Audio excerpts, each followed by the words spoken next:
Esto es Cabildeo Digital. Hola, ¿qué tal? Bienvenidos, qué alegría estar nuevamente con ustedes. Este es el programa Entrevistas de Cabildeo Digital. Y hoy tenemos un entrevistado de lujo.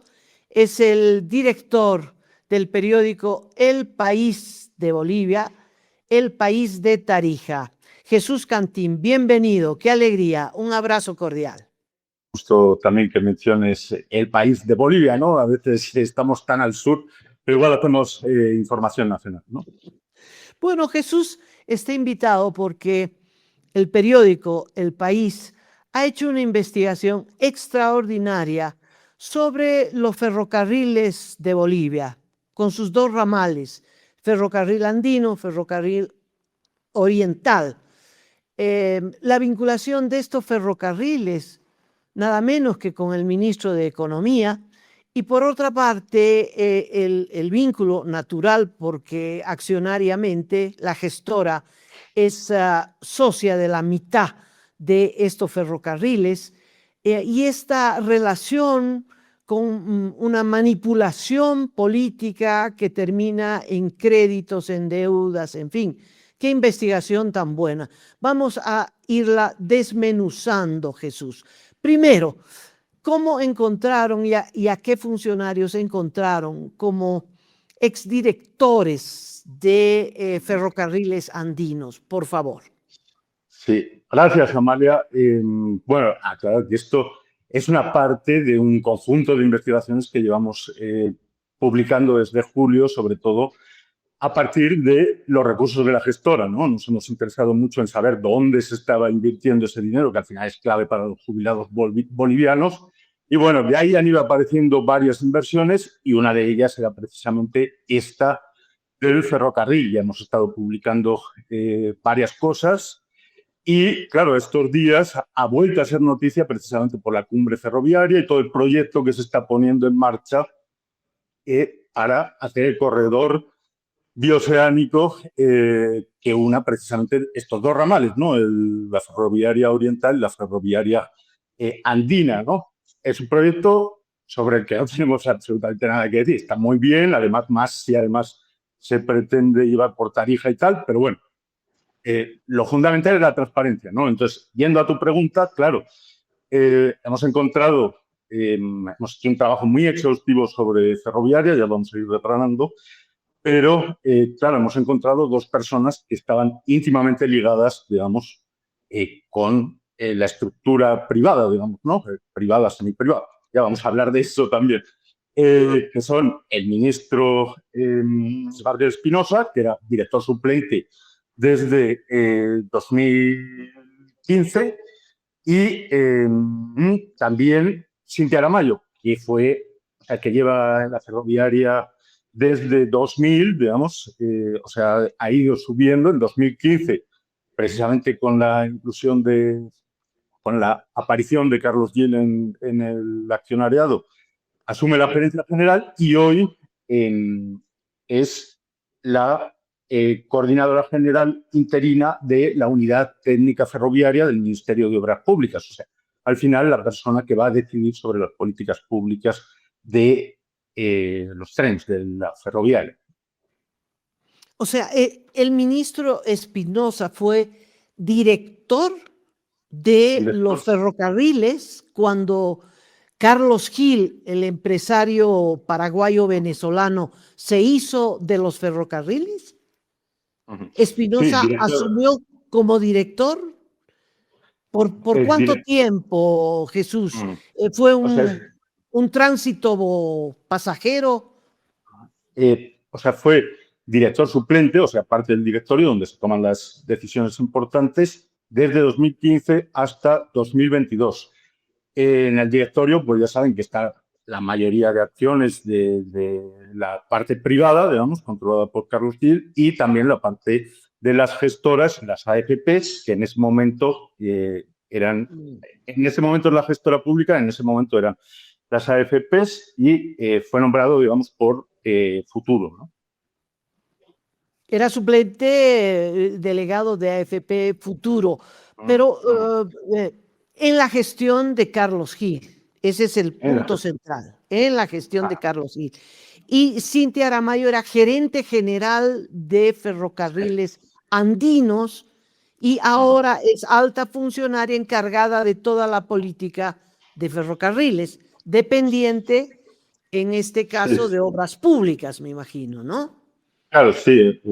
Claro, Cintia Aramayo sí era, digamos, una trabajadora que entró como asesora legal y ha ido escalando, digamos, posiciones en la ferroviaria hasta en 2015 es cuando ya la nombran gerente general con Carlos Gil y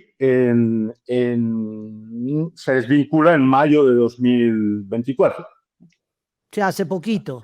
Y luego sube Rodrigo Paz y ambos adquieren una relevancia enorme en el poder político, ¿no?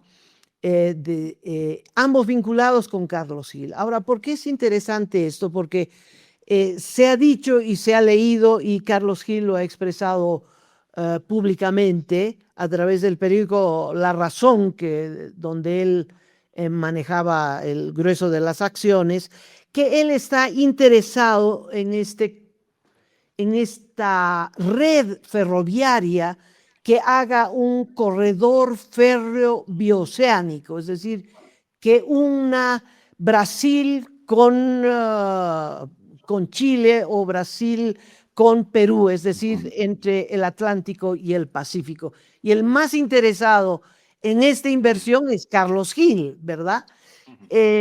¿Hay algún conflicto de interés? ¿Tú cómo lo ves, Jesús? Claro, al menos no ha sido declarado por ninguno de los dos que esto estaba, ¿no? Y es un tema que de repente se ha puesto muy en la agenda.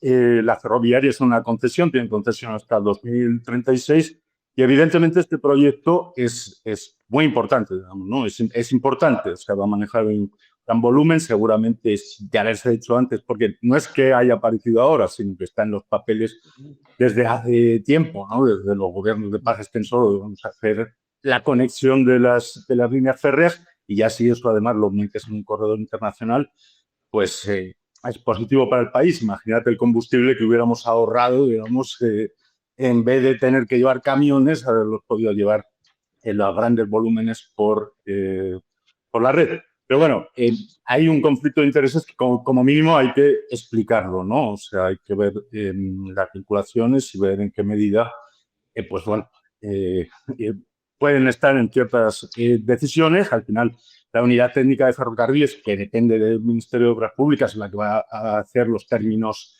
digamos, los términos para la licitación pública, es la que lo va a hacer, ¿no? Entonces, de alguna forma, hay que tener en cuenta todos estos antecedentes. Es que personajes como Carlos Gil no son nada giles, ¿verdad? Se espera que el país se endeude por ahí de China, quién sabe qué, y pueda hacer este entramado ferroviario para esta unión bioceánica para luego él administrarlo, ¿no? Es decir, la cama está tendida y después la uso yo. Pero no sabemos si este proyecto se haga o no se haga porque es carísimo, carísimo. Y no sabemos quién esté interesado, o Brasil o Perú. Perú dijo, no me interesa, en fin, no sabemos si eso, pero alerta, si eso se hace, la encargada de hacer trabajó con Carlos Gil, entonces espera un ratito. Y el ministro de Economía también trabajó con Carlos Gil, entonces ahí pueden haber intereses que choquen. Pero lo más grave es lo que acabas de decir. El 2036, que falta todavía 10 años, se acaba la concesión a estos sectores privados y esto lo tengamos en cuenta porque aunque faltan 10 años todavía, por supuesto ya deben estar moviéndose los intereses, ¿verdad? Sí, claro. Al final la ferroviaria, o sea, el transporte en ferrocarril que está en auge en todo el mundo, digamos, es uno de los grandes negocios logísticos, ¿no? Ahora mismo en el planeta, ¿no? Mueve intereses millonarios, ahora con todo lo que se habla de tierras raras, en fin, y aquí en Bolivia, digamos, con la soya, en fin, este proyecto está conectado con todos los grandes sectores productivos del país. Bueno, hay una sentencia en Chile, el reportaje de El País menciona esto como uno de los temas delicados. Una sentencia en Chile que tiene que ver con las acciones de Ferrocarriles del Oriente. Ferrocarriles del Oriente es un ferrocarril importantísimo porque es el que traslada soya hasta la frontera con el Brasil. Los principales usuarios de ese ferrocarril ya no eran pasajeros, sino la carga de soya. Entre otros, los de Gravetal, y había el hijo del dueño de Gravetal, Juan Valdivia, y tenía un hijo, y el hijo manejaba la gestora, y la gestora es la mitad dueña de accionista de Ferrocarriles del Oriente y también andino. En un entramado todo muy raro, todo muy raro. Bueno, pero ¿por qué no me cuentas cómo fue la historia de cómo Gil se hizo de la mayoría de las acciones de Ferrocarril del Oriente y por qué tiene líos con la Corte Suprema de Chile? Sí, a ver, este tema es el tema delicadito. GIL controla las dos ferroviarias, la oriental y la andina, aunque han sido procesos diferentes, al final parece que convergen en la misma matriz, pero bueno, el propio GIL lo trata con mucho cuidado. Aquí el conflicto está con la oriental, que fue, bueno, en su momento fue adquirida, digamos, en los 90 con la capitalización, fue adquirida por un grupo chileno. ICB, voy a leer un poco la chuleta, si no me pierdo un poco, por ICB chileno tenía una mayoría de acciones, de ahí uno de los socios, que era Manuel Cruzat Infante, vende su participación en POSA a una empresa estadounidense que es Genesan Wyoming, o sea, una empresa estadounidense, por casi $20 millones, paga una parte y deja 12 millones a deber a los bancos, digamos, ¿no? O sea, que van a ir pagando, digamos, con lo que se van a ir pagando con los utilidades que se vayan generando, ¿no? De ahí, pues bueno, se vuelve todo un poco opaco, ¿no? Y en 2009 aparece, bueno, en 2009, recordar que Evo Morales estaba hablando de la capitalización, digamos, de la recuperación, de la nacionalización de las ferroviarias, ¿no? Y de repente, en lugar de nacionalizar, aparece Carlos Gil, que después por sus declaraciones, el empresario hispano-venezolano, bueno, ha dejado en evidencia que tenía mucha cercanía con el poder, pues aparece con Yular Inversiones, en propiedad de esas acciones que habían quedado prendadas y bueno, se queda todo un lío porque al final el que había vendido nunca recupera, digamos, su dinero, los bancos tampoco recuperan el dinero que les iban a pagar en utilidades y el lío sigue en Chile y bueno, se llega a rematar en estos últimos años incluso por $3 millones y ahora mismo ese paquete accionario que al final es el que da control a la ferroviaria, porque esto es todo un entramado de empresas, digamos, vinculadas, residentes en paraísos fiscales y tal, pero al final da control al bloque mayoritario del 50% de la ferroviaria oriental. Entonces, en ese sentido, queda ahí esa duda que en Chile se está reclamando y que la justicia ha intervenido, ¿no? Ahora mismo están como en una especie de limbo legal esa parte de las acciones que dan el control. Aclarar que Carlos Gil, le hemos consultado sobre esto, ha publicado, nos ha mandado cartas certificadas, lo niega todo, ¿no? O sea, él señala que el proceso ha sido transparente, tampoco nos lo documenta más, pero él señala que la compra ha sido absolutamente regular, ¿no? Lo concreto es que hay una sentencia de la Corte Suprema de Chile que fue por todas las instancias y que anula una subasta. En esa subasta, Carlos Gil, que tenía que entregar las acciones, hace una subasta ilegal, así lo dice la justicia chilena, y a través de ese mecanismo de la subasta, con solo $3 millones, se hace otra vez del 50% de las acciones de Ferroviaria Oriental. ¿Por qué la justicia chilena se mete en este pleito? Se mete en este pleito porque Gil había comprado las acciones que eran de Luxic, ¿verdad, Jesús? Luxic fue el que capitalizó. Luxic es uno de los empresarios más conocidos en Chile, uno de los más ricos. Cuando Luxic se hace de estas acciones en la capitalización, después las vende, pasa de mano en mano y de mano en mano el 2015, Gil se hace de las acciones comprándole a un grupo chileno encabezado por Manuel Cruzat, y no le entrega dólares en efectivo, sino que le entrega unas acciones. Y estas acciones estaban embargadas. Ese es el punto. Compra con acciones que estaban empeñadas, hipotecadas.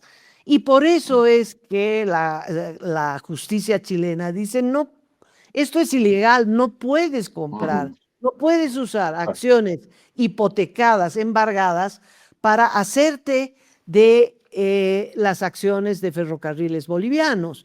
Y por eso la justicia chilena interviene, anula todo esto y ahora no se sabe de quién es ese paquete que antes era de Luxic y que después pasó a manos de Gil, pero como anularon la compra de Gil, ahora no se sabe de quién es ese paquete accionario. ¿Te hice la síntesis bien? Sí, o sea, claro, por el medio hay un montón de empresitas, digamos, con diferentes denominaciones que al final se van pasando la responsabilidad. Al final esto casi es como las tierras con doble propiedad y dobles papeles, ¿no? Entonces, al final unos aseguran que tienen el control absoluto y los otros reclaman, y la justicia chilena, pues siguiendo las instrucciones de los bancos y tal, pues procedió primero a rematar y después a suspender ese remate, ¿no? Porque al final es una empresa, digamos, rentable, porque ha dado mucho dividendo, para venderse en un monto pequeño, ¿no? Entonces, bueno, se sospecha ahí. Bueno, ese es el procedimiento. Insistir en eso, ¿no? Gil niega cualquier irregularidad y asegura que todo ha sido acorde a la norma. Correcto, correcto. Bueno, correcto no, porque la justicia chilena dice no puedes hacerte de acciones usando otro paquete accionario que está empeñado, que está hipotecado, que está prendado. En fin. Ahora, ¿qué es lo interesante? Todo esto ocurre esta subasta ocurre en enero del 23. Ya el afectado, el que tenía las acciones y no le pagaron, y sus acciones son las que sirvieron de moneda de cambio para hacerse de la mitad de Ferrocarriles Oriental, ya había puesto en antecedente a las autoridades bolivianas. Ojo, Gil está haciendo esto, y puso en antecedentes a la Bolsa de Valores, a la ASFI, y nadie le dio bola, ¿no? Sí, sí, este es uno de los puntos, digamos, clave. Además, era durante el gobierno final del gobierno de Evo y durante el gobierno de Arce que se ha advertido de esto, digamos, que incluso habría una ventana para que el Estado recuperara, digamos, de alguna forma esa propiedad a un precio, digamos, razonable, ¿no? Pero, pues bueno, no se valoró y bueno, ha quedado así. Ahora, qué interesante, de acuerdo y basándome en la investigación de El País, Jesús, el 23, cuando hay la subasta y Gil quiere hacerse de las acciones pagando solo $3 millones, ese mismo año que Gil desde el 15 maneja el Ferrocarriles Orientales, tiene el 50% de las acciones, el otro 49.93%, pero bloque minoritario lo tiene la gestora, ¿no? La gestora tiene esas acciones, pero el que maneja es Gil, el que hace y deshace es Gil. Y entonces el 23, que pretende comprarse con 3 millones este paquete accionario a los chilenos, ¿no? Era un lío entre privados, ¿no? El Estado boliviano no tiene nada que hacer. Resulta que Gil dice, bueno, nos vamos a pagar dividendos, nos vamos a pagar ganancias de 14 años y se pagan. Bueno, ¿Cuántos millones se pagan, Jesús? sí, no, bueno, el dato es el acumulado, digamos, hasta la llegada de Gil, digamos, son 14 años, se pagan 73 millones de dólares en dividendos en FOSA, ¿no? En la ferroviaria oriental. O sea, una cifra significativa precisamente por eso, ¿no? O sea, estamos hablando de un valor de 3 millones de dólares de remate frente a 73 millones distribuidos en años. Pues bueno, es un monto significativo. O sea, Gil se hizo, porque maneja la ferroviaria, dice, vamos a liquidar ganancias y nos vamos a dividir estas ganancias, los dividendos, 70 y cuánto mencionaste, 73 millones. A él le toca la mitad, o sea que se lleva 35 millones de dólares al bolsillo y con 3 pretendía hacerse de las acciones en Chile, ¿verdad? En esta subasta que fue anulada por la Corte Suprema de Chile. Bueno, se llevó las ganancias. 35 también le han debido corresponder a la gestora. Pero aquí hay una cosa interesante, Jesús, cuéntame. La gestora juega un doble rol, ¿no? Es accionista, dijimos, es accionista de las ferroviarias, es accionista con la mitad, pero no toca pito, no decide. El que decide es Gil, que se hizo de las acciones de Ferroviaria Andina y también de Ferroviaria Oriental. Muy bien. ¿Y la gestora qué? Claro, no toca pito, pero aquí este es el tema, ¿no? Es por donde hemos empezado precisamente con esta investigación y con todas, que es saber qué se está haciendo con el dinero de la gestora, porque claro, no toca pito, pero sí financia, ¿no? Recurrentemente es la que financia, es la que compra la mayoría de los bonos que emiten las ferroviarias. Ahora mismo se calcula que tiene unos 39 millones de dólares a junio de 2025, porque no han actualizado mucho, pero tiene unos 39 millones de dólares adquiridos, digamos, que dan un rendimiento X, ¿no? A la gestora y es también una doble exposición, ¿no? O sea, de alguna forma eres accionista y a la vez eres la principal financista. Es acreedora. A ver, o sea, la gestora sacó plata de la gestora de los jubilados y los puso en Ferrocarril Oriental. 39 millones de dólares acumulado, comprándole bonos. Es decir, las empresas cuando no tienen plata, cuando no consiguen crédito bancario, ponen a la venta bonos, que son pagarés. Es un papelito que dice, tú me das plata en efectivo y yo algún día te pagaré y con tal grado de interés. Y entonces la gestora le puso 39 millones de dólares en ferrocarriles. Sí, claro, ha ido creciendo, oriental. Ha ido creciendo con los años y sobre todo exponencialmente desde que Carlos Gil está al frente de la ferroviaria, ¿no? Claro, emite bonos para financiarse y los compra la gestora a unas tasas, pues bueno, que las fija con el mercado de valores, en fin. Pues bueno, es todo ese sistema que, claro, es mucho más barata la financiación que en cualquier banco. Claro, son grandes montos, en fin. Y los rendimientos para los trabajadores, pues son sensiblemente inferiores a los que ganan, digamos, los privados, ¿no? Por su inversión. Jesús, entonces, Carlos Gil, Primero, no sabemos si es dueño o no de la mitad de las acciones de Ferroviaria Oriental. No sabemos. La Corte Suprema dice no, no eres dueño de nada porque quisiste comprar con acciones que ya estaban hipotecadas. Eso es lo que le dice la justicia chilena y deja en ascuas a Gil.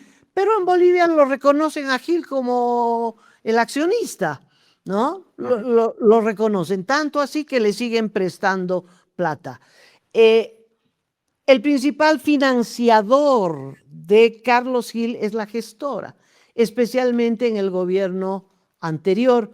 Gil tenía una relación muy estrecha con Álvaro García Linera, con todo el gobierno, pero particularmente con Álvaro García Linera. Entonces no es raro que a Gil le falte plata y diga, bueno, ¿puedo echar mano de la gestora? Claro, aquí está.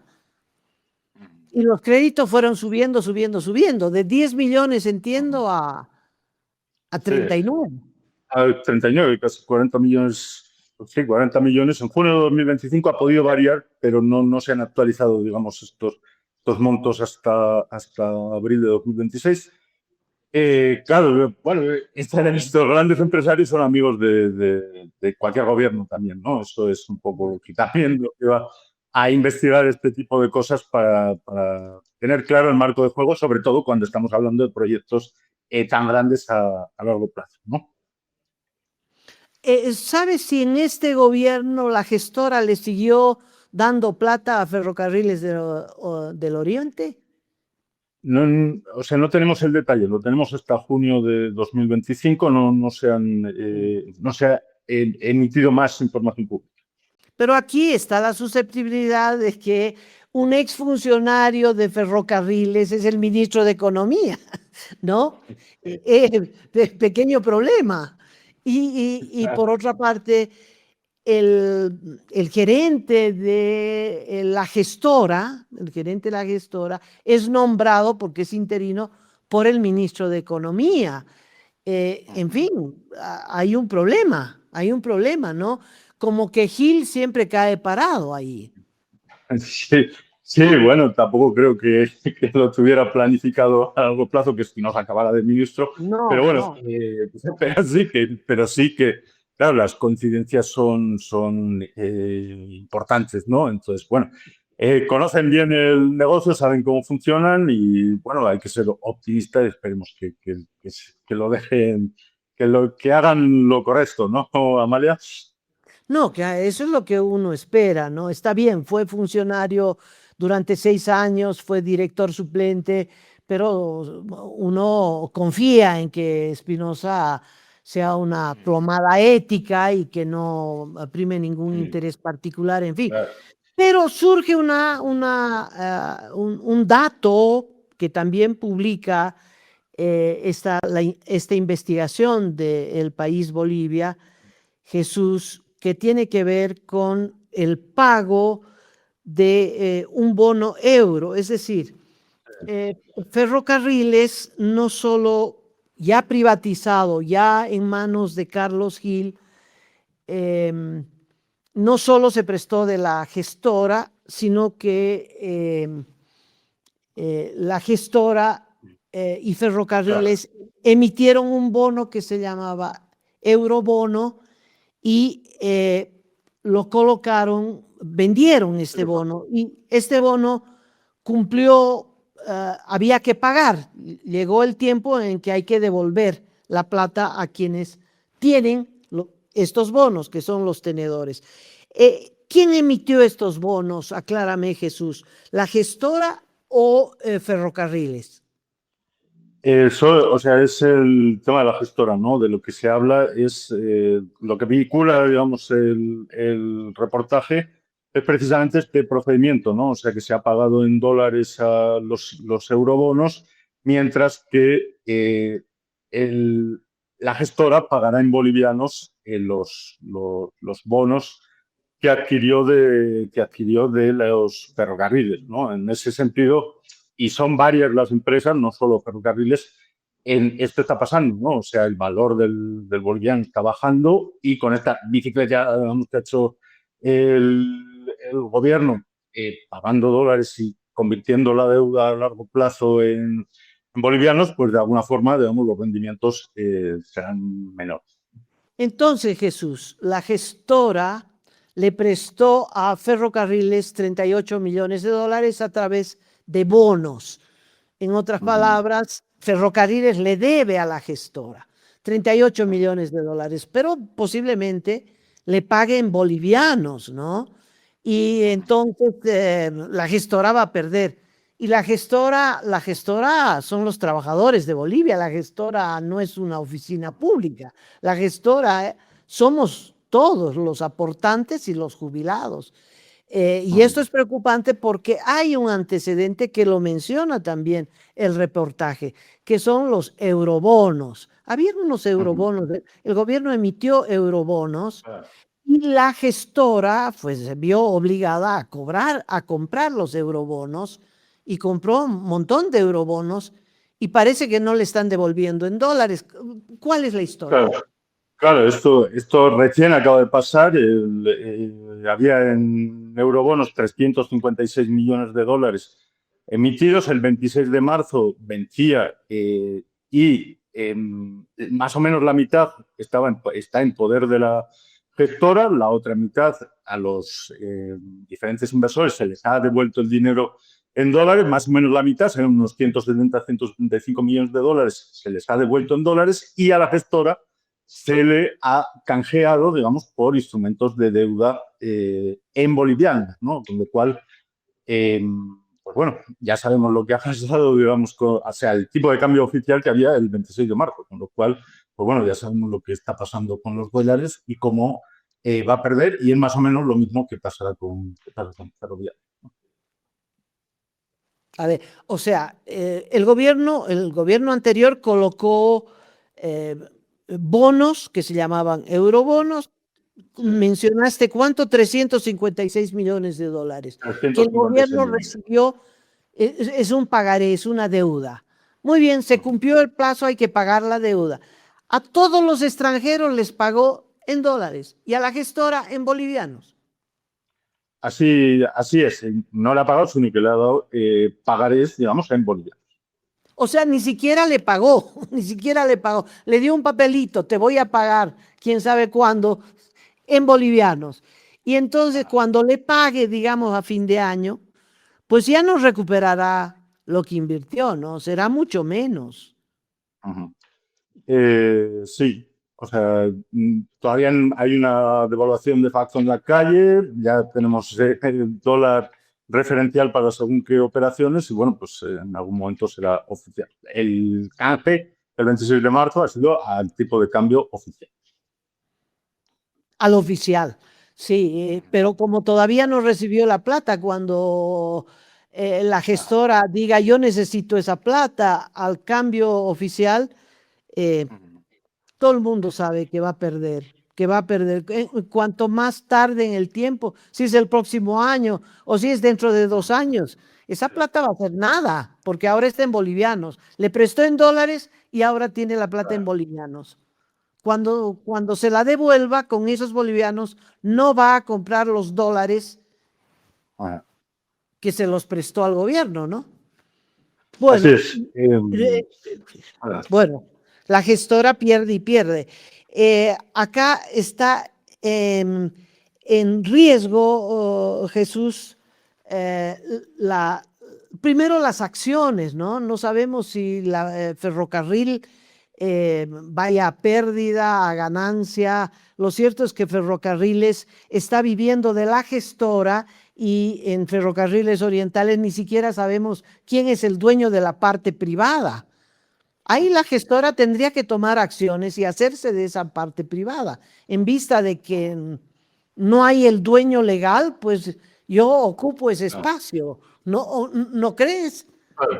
Claro, hay una posibilidad, claro, hay una posibilidad de que eso pase, ¿no? De que el Estado tome control, digamos, de una de las grandes infraestructuras necesarias y fundamentales para el desarrollo del país, inmerso, o sea, y que está a punto de meterse, digamos, en un gran proyecto continental que seguramente sea rentable. Eso es otro debate, ¿no? Pero bueno, pero el hecho es que las acciones están ahí, las gestoras tienen su lugar y el manejo privado, pues bueno, ha sido altamente rentable económicamente, pero la infraestructura está como está, ¿no? ¿Tú crees que no se hicieron inversiones, a pesar de que la gestora lo financia, a pesar de todo lo que ya hemos relatado gracias a esta investigación? Jesús, ¿tú crees que los ferrocarriles están mal? Sí, bueno, en una de las respuestas de Carlos Gil nos ha señalado que desde la concesión se han invertido 300 millones de dólares, que bueno, pues uno puede hacer las cuentas desde el 96, pues tampoco es que sea demasiado. Y bueno, en los hechos, digamos, pues la red nunca ha servido para, o apenas ha servido para movilizar, digamos, gente y para unir puntos estratégicos. Y nunca se ha abordado, digamos, la conexión, digamos, de ambas redes, que hubiera sido, digamos, una inversión estratégica para el Estado que nos hubiera ahorrado mucho dinero en combustibles sin ir más lejos, seguramente en otras cosas también. Mm, mm. Y bueno, como no era rentable el transporte de pasajeros, lo eliminó. Ahora se le está pidiendo que en la red oriental eh, eh, reponga el transporte de pasajeros, ¿no? Eso es una de las discusiones que se está teniendo con obras públicas, donde hay una funcionaria encargada de ferrocarriles que trabajó para Gil. Claro, Ese es el conoce muy bien. problema. Ese es el problema, ¿no? Conoce Bueno, muy bien el negocio y lo que le puede pedir y lo que no le puede pedir, ¿no? sí. Si invirtió 300 millones de dólares, no se ven. No se ven, que me disculpe Gil, pero no se ven. El Estado nunca lo ha auditado, nada, pues sí, era muy amigo del gobierno de Evo Morales y ahora bueno, también parece. Bueno, Jesús, ¿cómo rematamos esto? Conclusión. Bueno, para mí, nosotros vamos a seguir fiscalizando, digamos, el trabajo, viendo el trabajo de la gestora, ¿no? Al final son inversiones que nos afectan a todos los trabajadores del país. Es el gran fondo de inversiones del país y hay que saber, hay que tener más información sobre lo que se hace al respecto. Falta todavía conformar su director, en fin, varias cosas que a pesar de que la ley se aprobó hace no sé cuánto y que seguramente tendrá que ser ajustada, todavía hay mecanismos que son desconocidos. Y bueno, esto por ese lado, ¿no? Y por la parte de la ferroviaria, pues lo mismo, exigir máxima transparencia para un proyecto que seguramente es importante, que es importante para el conjunto del país y para el desarrollo. Sí, está pendiente este gran proyecto de este bioceánico férreo, ¿no? Vamos a ver si eso avanza y si avanza, esperemos que no termine en manos de Carlos Gil, ¿no? Bueno, Datos de la gestora y con eso cierro, que son datos que los proporciona este reportaje. Bueno, la gestora maneja 29.500 millones de dólares, de tal modo que es la empresa más poderosa del país. Y la gestora por eso ha servido para salvar empresas privadas, gobierno, etcétera. Y este trabajo que está haciendo el país de Tarija, el país de Bolivia, es importantísimo y creo que hay que pedirle al nuevo gerente de la gestora Bonadona un informe de qué hizo con la plata, dónde está la plata, dónde invirtieron, ¿no? Si esas inversiones son correctas o no, eh, hay que pedir ese informe. ¿Y de quién son esos 29.500 millones de dólares? De 2.079.000 ciudadanos bolivianos, que son los que aportan y son los jubilados. No es plata del gobierno, no es plata del gobierno. Y por lo tanto, no pueden manejar la gestora como una caja chica. Lamentablemente así lo han hecho, porque si manejaran seriamente Ferrocarriles del Oriente, no hubiera obtenido 38 millones de dólares de la gestora. Jesús, eso es evidente. Sí, es evidente y en esto, pues bueno, desde el periodismo, desde los órganos legislativos que también tienen la función de fiscalizar, pues hay que exigir máxima transparencia porque, bueno, los negocios tienen que ser sobre todo sanos y buenos para todos. Eso es, transparencia es lo que estamos pidiendo. Bueno, Jesús, hasta aquí llegamos. Nuevamente felicito a tu periódico, a ti como director de El País, por esta investigación, que es la punta de lanza de poder seguir aunando esfuerzos para que la gestora nos transparente la información. ¿Dónde está la plata? ¿Dónde están esos 29.500 millones de dólares? Quiero verlos. Jesús, muchas gracias. Gracias, Amalia. Gracias por darnos difusión también. Salud. Bueno, a todos ustedes, gracias por haber seguido el programa. Un abrazo y hasta la próxima entrevista.